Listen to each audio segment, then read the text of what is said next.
Stock with अभी आपका स्वागत है। सर आज चर्चा करते हैं एक बहुत चर्चित स्टॉक मॉसचिप टेक्नोलॉजी के बारे में।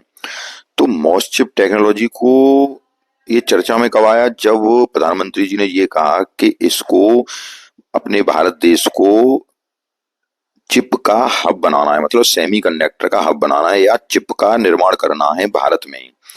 तब ये चिप वाले स्टॉक जितने भी है, मॉसचिप टेक्नोलॉजी कह लो, डिक्सन टेक्नोलॉजी कह लो, काइनास टेक्नोलॉजी कह लो, सारे स्टॉक जो चिप सेमीकंडक्टर से ताल्लुक रखते हैं, सारे के सारे स्टॉक चर्चा में आ गए और इनमें लगातार अपर सर्किट लगने लगे। कुछ स्टॉक तो लगभग वहां से लगभग 50% तक 30% तक बढ़ गए। तो जबरदस्त इनमें ब्रेकआउट हुए, जबरदस्त इनमें तेजी आई। अब हम एक ऐसा स्मॉल कैप स्टॉक है मॉसचिप टेक्नोलॉजी, तो अगर उसकी चर्चा करें तो इस स्टॉक को देखें तो इसका एक दिन का प्रदर्शन 1.6% रहा, एक सप्ताह का प्रदर्शन 2.1% का नेगेटिव रहा, एक महीने का 4% और 6 महीने का देखिए आप 173% रिटर्न दिया है सर 6 महीने में। इसने 6 महीने में जब 173% और 2 साल का 238% और 5 साल का 1658%। ये स्मॉल कैप स्टॉक है, सारा कुछ चर्चा करेंगे स्टॉक के बारे में और देखेंगे कि कहाँ इस पे एंट्री बन रही है, क्या इसके वीक पॉइंट है। तो अगर आपके पास स्टॉक है तो भी आप सुनिए, अगर नहीं है आपके पास तो भी आप लेने का अगर मन कर रहे हैं तो इस वीडियो को पूरा देखिए, आपको पूरी जानकारी मिलेगी। तो अगर इसको देखा जाए तो स्टॉक का जो मार्केट कैपिटलाइजेशन है वो 4838 करोड़ का है, स्मॉल कैप श्रेणी में आता है। उसके बाद सारा कुछ चर्चा करने के लिए हमें स्क्रीनर वेबसाइट पर चलना पड़ेगा, जहां पे हम इसका सारा कुछ चर्चा कर लेंगे कि ये स्टॉक क्या है और किस तरह से ये काम करता है और क्या इसके फंडामेंटल्स हैं। अब देखिए, सबसे पहले अबाउट में लिखा है कि semiconductor and system design company. ठीक है सर, तो मेन चीज इसका फोकस कंपनी का सेमीकंडक्टर पर ही है और सेमीकंडक्टर ही चिप बनाती है ये कंपनी। मार्केट कैपिटल यहां से अगर देखते हैं तो 4825 करोड़ का मार्केट कैपिटल है और करंट प्राइस जो इसकी चल रही है वो 255 रुपए की चल रही है। अब स्टॉक का अगर पीई रेशियो देखा जाए तो 452 का पीई रेशियो स्टॉक का, और उसके बाद बुक वैल्यू इसकी 14.3 रुपए के लगभग है। बुक वैल्यू ये पर शेयर में दी गई है और बुक वैल्यू वो होता है जो कि कंपनी के पास जितना के अगर टोटल एसेट्स उसके पास कितने हैं, उसके बाद कर्जा वगैरह कितना है, कितना उसको देनदारों को देना है, क्या करना है, उसके बाद जो शेष बचता है तो वो बुक वैल्यू है। तो वो बुक वैल्यू पर शेयर में दी गई है, तो ये 14.3 है। उसके बाद 14.3 रुपए की है। डिविडेंड यील्ड इसके पास कुछ नहीं देती है डिविडेंड। आरओसी देखी जाए तो आरओसी 6.62% की है, आरओई 5.17% की है। तो ये आरओसी आरओई थोड़ी सी कम है इसकी, थोड़ी सी कम से कम 14-15 तो होनी चाहिए, तब थोड़ी कंपनी मानी जाती है कि ज्यादा ग्रो कर रही है। लेकिन अब इस क्वार्टर का रिजल्ट आएगा तब पता चलेगा क्या आरओसी आरओई निकल रही है कंपनी की। फेस वैल्यू अगर देखी जाए तो 2.00 की है और पीई रेशियो अगर देखा जाए तो 24.4 का है।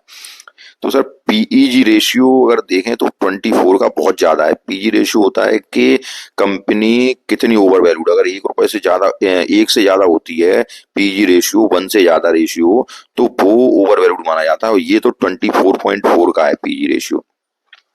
इंडस्ट्री पी देखा जाए तो 38.8 का है और क्वार्टरली सेल्स अगर देखी जाए तो 40.9 की है और क्वार्टरली प्रॉफिट वार 24% का है। उसके बाद डेब्ट टू इक्विटी 0.26 का है, ईपीएस 0.58 का है। रिजर्व अगर कंपनी के पास देखा जाए तो 232 करोड़ के रिजर्व है। उसके बाद पेट्रोस की स्कोर देखा जाए तो 5 का है। तो पेट्रोस की स्कोर से 7 और 9 के बीच अगर होता है तो ज्यादा बेटर होता है, क्योंकि पेट्रोस की स्कोर में ऐसे 9 पॉइंट होते हैं कि उसकी ग्रोथ कैसी चल रही है, कितना कमा पा रही है कंपनी, सारे के सारे इनके पॉइंट दिए जाते हैं, तब वो लगभग 9 पॉइंट होते हैं। उसके बाद ये पता चलता है कि अगर 9 के 9 पॉइंटों पर अगर कंपनी खरी उतर रही है तो वो स्कोर कंपनी का बहुत अच्छा होता है और एक बहुत ही बढ़िया कंपनी मानी जाती है। अब इसका पेट्रोस की स्कोर 5 का है तो इसको हम एक एवरेज कंपनी कह सकते हैं। उसके बाद सेल्स ग्रोथ अगर देखें तो 48.5 की है और इसमें फ्री कैश फ्लो अगर देखा जाए तो कंपनी के पास 591 करोड़ का है।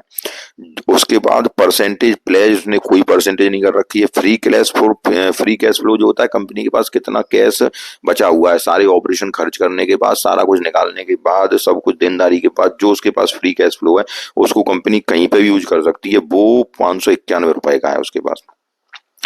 उसके बाद 591 करोड़ का है सर। उसके बाद प्रमोटर होल्डिंग 46.5% की है और डीआईआई होल्डिंग अभी इसमें 0% की है। ठीक है सर। अब ये तो रहे इसके फंडामेंटल, और फंडामेंटल अगर सारा कुछ वैसे तो ठीक है, लेकिन कुछ टेक्निकल रूप से दो चीज इसमें कमी नोटिस हो रही है। एक तो स्टॉक का पी रेशियो जो 452 का है, स्टॉक का पी सर कितना है, 452 का, ये बहुत हाई पी पे चल रही है। वो मतलब इसको कह सकते हैं कि ओवर वैल्यू, बहुत हाई पी है, बहुत महंगी कंपनी चल रही है, इसका मतलब ये प्राइस बहुत ज्यादा चल रहा है इसका। उसके बाद इसमें अगर देखा जाए तो एक जो पी रेशियो वो भी वहीं से निकलता है कि प्राइस टू अर्निंग रेशियो में हम 3 साल की ग्रोथ का एक अनुमान तय भाग देते हैं, तो वो 24 का है। तो बस ये थोड़ी इसमें टेक्निकल रूप से थोड़ी दिक्कत आ रही है कंपनी में, जो कि ज्यादा बने हुए हैं। अब इसके थोड़े से उसके चलते हैं, बैलेंस शीट पर नजर डालते हैं और क्वार्टरली सेल्स वो देखते हैं और ईयर ऑन ईयर सेल्स देखते हैं। अब क्वार्टर टू क्वार्टर अगर देखा जाए तो हम इसके 2021 से ही देखते हैं सर। 2021 से ही इसमें दिए गए हैं, तो 33.92 जो सेल करती थी करोड़ की, वो अब ले आई है 80 पे। ठीक है सर।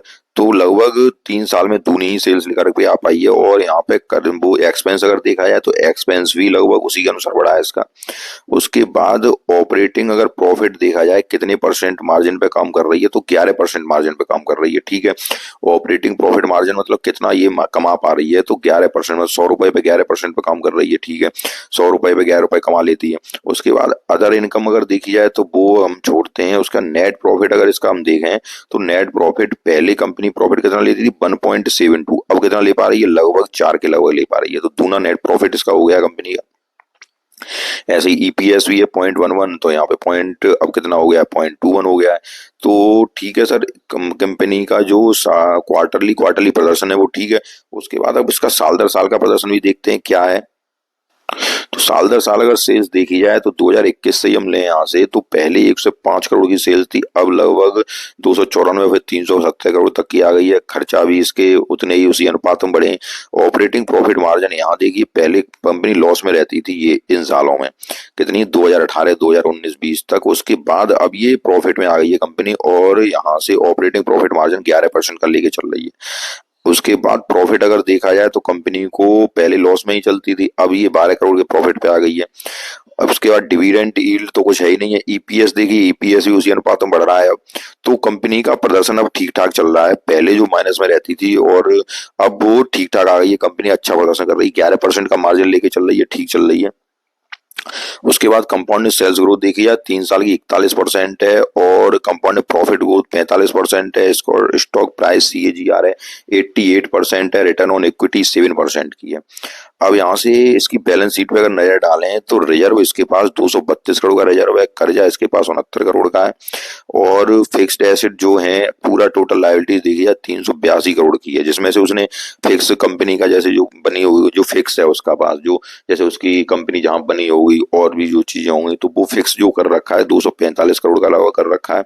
कोई वर्क प्रोसेस चल नहीं रहा है इसका, CWIP। उसके बाद अदर एसेट इस पे 138 करोड़ के हैं। ठीक है सर। अब हम देखते हैं कि इसके रेशियो क्या बोलते हैं, रेशियो कितने दिनों में काम पूरा कर पा रही है कंपनी, कितने दिनों में पैसे को अपने अपना जो प्रोडक्ट बनाती है, जो चिप वगैरह बनाती है, उसको कितने दिनों में बेच बाच के और पैसे को कन्वर्ट कर लेती है। तो ये सब डेब्टर डेज, कितने दिनों में पैसा पे कर पाती है देनदारों को, और तो ये सारा debtor days, inventory days, day payable और कैश कन्वर्जन साइकिल से पता चल जाता है, वर्किंग कैपिटल डेज से। क्योंकि ये सारा कुछ जो होना चाहिए वो लगभग 90 दिनों के अंदर अगर होता है, जितना कम होता है वो ही ज्यादा बढ़िया होता है। क्योंकि हम कितने दिनों में सारा वर्क प्रोसेस कर पा रहे हैं, और उस वर्क को, और जो हमने इन्वेंट्री बनाई है उसको हम बेच पा रहे हैं सही टाइम पे, और ग्राहकों से पैसे ले पा रहे हैं, और अपने देनदारों को सही चुका पा रहे हैं। तो ये सब ये आते हैं, क्या है, ये रेशियोज में आते हैं। तो डेब्टर डेज है 112 दिन के, ये ठीक ले आई है। पहले 103 200 दिन थे, 175 दिन थे, तो अब 112 दिन। इसको थोड़ा और कम आना चाहिए, लगभग 90 दिनों के अंदर आ जाए तो ज्यादा साइकिल सही हो जाती है।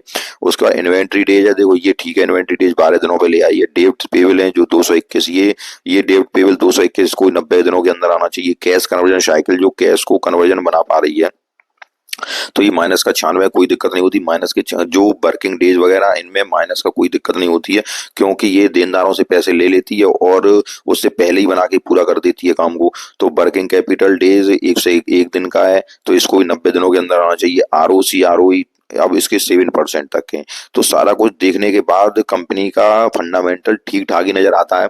कोई ये नहीं कह सकते कि बहुत ही अच्छी कंपनी है कि यहाँ से मतलब अब जो इसके रिजल्ट आएंगे वो देखने पड़ेंगे हमें किस तरह के आते हैं।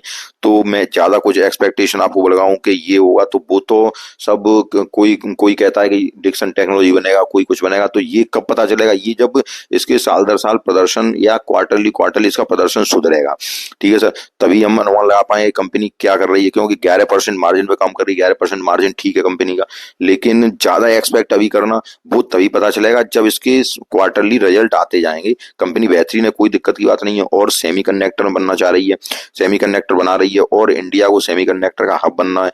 तो ये कंपनी स्मॉल कैप कंपनी है, तो हम इसमें इन्वेस्ट कर सकते हैं, क्योंकि बैलेंस शीट के हिसाब से बैलेंस शीट रही और फंडामेंटल रहे तो वो ठीक ठाक नजर आ रहा है। केवल इतना है, वो आगे हम देखते हैं। अब आगे जरा टेक्निकल और देखें, उसके बाद में आपको निष्कर्ष पे पहुंचूंगा क्या करना है इसमें। अब इसका अगर टेक्निकल चार्ट में आपको दिखाऊं तो टेक्निकल मैंने आपको इसमें दो बातें बताई कि इसका पीईजी रेशियो और पीई रेशियो बहुत हाई है। तो उसकी वजह से क्या है कि ये अभी ओवर वैल्यूड चल रही है थोड़ी सी कंपनी। अब ये जो हाई है ये कब सही हो जाएगा कि या तो कंपनी यहाँ से रिजल्ट अपना बेहतरीन पेश कर देगी, इस क्वार्टर का रिजल्ट जो है किस तरह का पेश कर रही है, तब पता चलेगा हमें क्या होना है इसमें। उसके बाद अगर देखा जाए तो ये देखिए, ये एक इसने ब्रेकआउट दिया था कंपनी ने यहाँ से, जब ब्रेकआउट दिया उसके बाद ये हाई कितना लगाया, 300 रुपए का आया लगाया इसने हाई। तो अगर टेक्निकल रूप से चार्ट पे अगर हम देखते हैं तो कंपनी का चार्ट बुलिश बना हुआ है, कंपनी का चार्ट लगातार बुलिश है। और ये कंपनी चार्ट के अनुसार आपको जब यहाँ से ये ब्रेकआउट करेगी, कहाँ से, ये यहाँ से जब ब्रेकआउट करेगी 299 रुपए से, तो फिर आपको ये 350-400 रुपए दिखाएगी। लेकिन कब? जब यहाँ से ये ब्रेकआउट करेगी 300 रुपए से ऊपर। अब दूसरी बात, अब आपको क्या करनी है, अब इस स्टॉक को आप एज ए इन्वेस्टमेंट पर्पज से लीजिए। तो इन्वेस्टमेंट पर्पज से अगर लेना है तो जैसे आपको अपने पोर्टफोलियो के हिसाब में, क्योंकि एक स्मॉल कैप कंपनी है और स्मॉल कैप कंपनी सेमीकंडक्टर में काम कर रही है, तो ये बात आप ध्यान रखिए कि जैसे आपका पोर्टफोलियो का आप इसमें, जैसे आप पोर्टफोलियो में आपने 5 शेयर या 7 शेयर लिए या 8 शेयर लिए, तो उसको बराबर बराबर भागों में बांटा। तो इसको आप उतने पैसे, जैसे मैं समझना चाह रहा हूँ आपको, जैसे 5 लाख के आपने पोर्टफोलियो बनाया जिसमें सब कंपनियों को 50-50 हजार रुपए दिए हैं, तो ये स्मॉल कैप अभी कंपनी है तो इसमें आप 25 हजार रुपए डालिए, ठीक है सर। तो ये कंपनी आपको यहाँ से अगर इसके क्वार्टरली रिजल्ट ठीक ठाक आने लगते हैं तो ये आपको यहाँ से बम्पर रिटर्न दे जाएगी। लेकिन कब? जब इस क्वार्टर का रिजल्ट देखें, फिर अगले क्वार्टर का रिजल्ट देखें। इन्वेस्टमेंट ऐसे ही होता है, हमें इन्वेस्टमेंट करना है मॉस्टशिप टेक्नोलॉजी में। जब हमें इन्वेस्टमेंट करना है तो हम अपने पैसे को 2-3 भागों में डिवाइड करें, जितने हमें शेयर लेने। और अभी इन्वेस्टमेंट थोड़ा सा आप रुक जाइए, जैसे इन्वेस्टमेंट के पर्पज से मैं बता रहा हूँ आपको इस स्टॉक को। तो अब इसके थोड़े क्वार्टरली रिजल्ट का वेट कर लें, हम ये देखते हैं क्वार्टरली रिजल्ट कितना आता, कैसा आता है इस कंपनी का, कितना प्रॉफिट में चल रही है, क्या हो रहा है, तब हम इसमें इन्वेस्टमेंट की सोचते हैं। और इन्वेस्टमेंट फिर हम धीरे धीरे इसमें बनाएंगे, जैसे जैसे क्वार्टरली इसका बेहतरीन आ जाएगा फिर इसमें इन्वेस्ट करिए, और उस इन्वेस्टमेंट को 3 भागों में आप बांट लीजिए और धीरे धीरे आप इसमें इन्वेस्ट करते जाइए कंपनी में। लेकिन वही कैसे बताया मैंने, जैसे आपका पोर्टफोलियो 5 लाख का है तो आपको इसमें अन्य कंपनियों में आप 50 हजार दे रहे हैं, अगर मान लो 10 शेयर ले रहे हैं तो 50 हजार दे रहे हैं, अगर आप 7 शेयर ले रहे हैं तो इसमें कितने दे रहे हैं, 5 के उतना डिवाइड कर लीजिए आप। तो उसमें उतने की आधी परसेंटेज दीजिए, जैसे अन्य शेयरों से आधी। स्मॉल कैप स्टॉक है, यहाँ से अगर चला तो बहुत बम्पर रिटर्न देगा, उसके बाद रिजल्ट अच्छा आया तो बम्पर रिटर्न देगा। अब चूंकि कंपनी का फंडामेंटल और सब सारा ठीक है, लेकिन केवल जो पीई रेशियो, तो वो ये जो क्वार्टर का रिजल्ट आ जाएगा उससे सारा कुछ पता चल जाएगा, क्लियर हो जाएगा कि क्या रिजल्ट बम्पर पेश कर रही है, किस तरह का रिजल्ट दे रही है, तो सारा कुछ क्लियर हो जाएगा। उसके बाद आप इसमें इन्वेस्टमेंट कर सकते हैं, और जैसे मैंने बताया उसी तरह इन्वेस्टमेंट कर सकते हैं। टेक्निकल रूप से स्ट्रॉन्ग शेयर बना हुआ है, और यहाँ से ब्रेकआउट करने के बाद ये जो एक लेवल पे कंसोलिडेट कर रहा है, यहाँ से ब्रेकआउट करने के बाद आपको ये बहुत जल्दी 350 का टारगेट दिखा सकता है। लेकिन कब? जब यहाँ से 300 रुपए से ब्रेकआउट करेगा, उससे पहले ये कंसोलिडेट कर रहा है। और कंसोलिडेट का पीरियड लगभग कितने, वीकली चार्ट है तो लगभग ये आपके पास दिख रहे होंगे 1 2 3 4 5 6 7 8 9 10 11 12, लगभग 10-12 सप्ताह हो गए तब से ये कंसोलिडेट कर रहा है। और यहाँ से ये आपका निकलेगा कब ऊपर, जब 300 रुपए से ऊपर निकल जाएगा तो ये फ्रेश ब्रेकआउट दे देगा, वहां से फिर आपको ये नई जर्नी दिखाएगा। लेकिन उससे पहले इसके रिजल्ट आ जाएंगे। तो आपको इन्वेस्टमेंट पर्पज में देखना है चिप सेमीकंडक्टर में, तो जैसे मैंने बताया आपको उसी तरह करना है। सारी बातें आपको समझ में आई हो तो आप वीडियो को लाइक कीजिए, चैनल को सब्सक्राइब कीजिए। धन्यवाद।